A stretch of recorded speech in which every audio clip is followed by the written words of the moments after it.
be telling a story called Custard the Dragon and Wicked Night by Ogden and Nash. Our favorite book is Zorgama 2. Yay,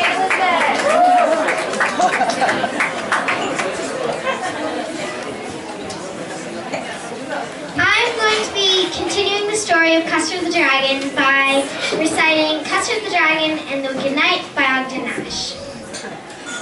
Guess what happened in the little white house where Belinda lived with her little gray mouse, and a kitten and a puppy and a little red wagon, and Aurelio, truly a little pet dragon.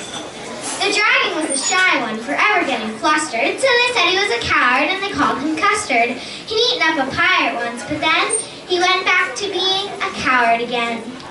Custard the dragon felt comfortable and cozy. His breath wasn't fiery, just flickery and rosy, and he lay with his head on his iron dragon toes, dreaming dragon dreams in a happy dragon doze.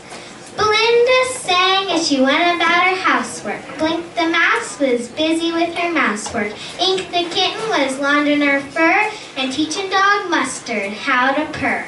Belinda's song, as she wiped the dishes bright, was all about Sir Gargoyle, the wicked, wicked knight. His castle's on a mountain, above the Edelweiss. Its gates are solid iron, its walls are solid ice.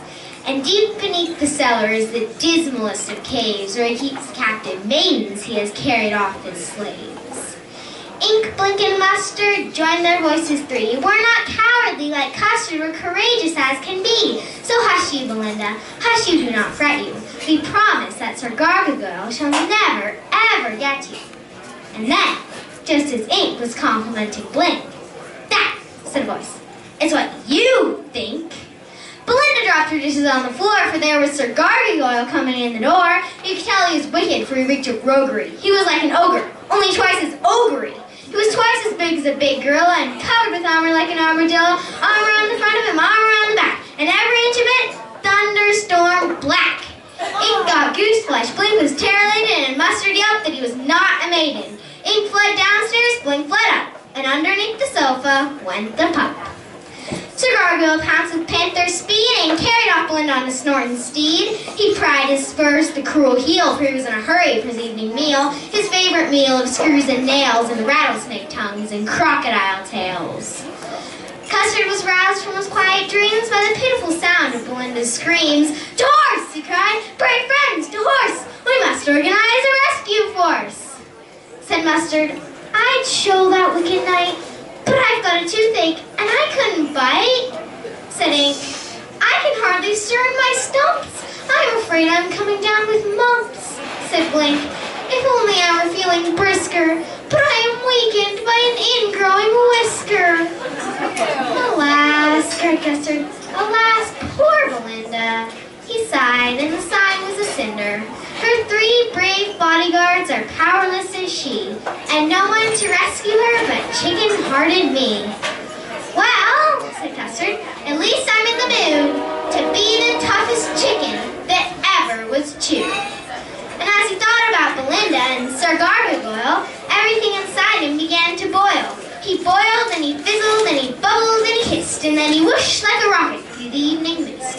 With headlight eyes and spikes of bristle, he pierced the air like a locomotive whistle and swooped from the sky as grim as fate and knocked down Gargoyle's fearsome gate.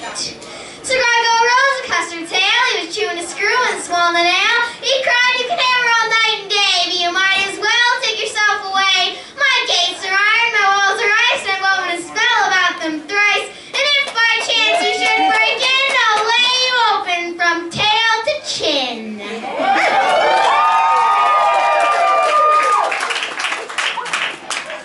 He thought to frighten the dragon to death, but Custard blew like a blowtorch back. He was a small volcano with the whooping cough, and like molten lava, the gates flowed off. Another breath, and the icy walls came splashing down in waterfalls. Sir Gargoyle sputtered like a sprinkler wagon. "A knight can always beat a dragon." "Pooh," said Custard, "how you ran! A true knight could, but a wicked one can't." "At you then!" Sir Gargoyle roared, and he rushed at Custard with his deadly sword. Twice Custard parried those fierce attacks, then swung his tail like a battle axe. From helm and breastplate down to spur, he flattened that unworthy sir. His armor crumpled like tinfoil, and that was the end. rushed like a tidal wave, down, down, down to the dismal cave, where Melinda lay in chains, a slave. Chains too strong to chop her half, but he saw them through with his spiky back. She was too weak to speak her thanks, but she managed to pat his scaly flanks. Now Custard was a flyer of great renown. He was able to fly while sitting down, so home he soared with wings aflap, and Melinda sitting in his lap. Ink, and Mustard were in a happy tizzy. They danced round Melinda till they made her dizzy. Then they looked up at Custard and they gave a shout. There's a rabbit in the kitchen and he won't get out. He's eating all the carrots and he's starving on the peas. And you're just in time to eject him, please. Custard said, you know my habits. I've always been afraid of rabbits. So if this fierce fellow wants to part in peace, eject him yourself or call the police. Oh, jeered Ink and Mustard. What a cowardly Custard. I agree, said Custard, and I add to that. Craven, poultry, and fraidy cat. But I've learned what a nuisance bravery can be, so a coward's life is a life for me. Melinda kissed him and said, don't fret, a cowardly dragon